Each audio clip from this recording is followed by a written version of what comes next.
we're undergoing a soft coup. And the idea is to create a whole new set of laws and ignore the existing human rights laws and other laws under the pretext of pandemic preparedness and the biosecurity agenda.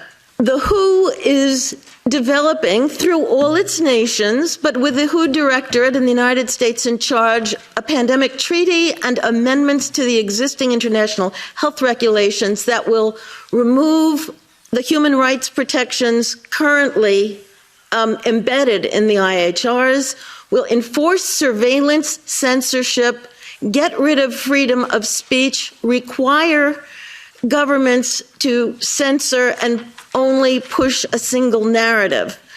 Also, we will be subject, if they can make this work, to vaccines developed in 100 days, which the organization CEPI is planning to do. And one of the people who founded CEPI was Jeremy Farrar, who is now the chief scientist at the WHO, to bring this forward.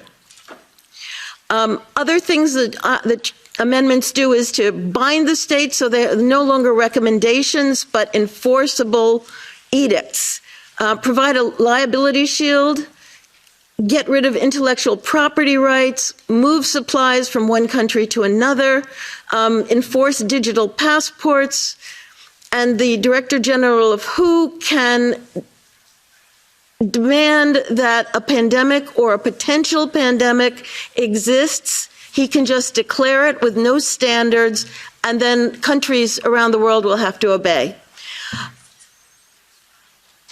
Also, the WHO will tell you what drugs you can and can't use in your nation once a pandemic is declared.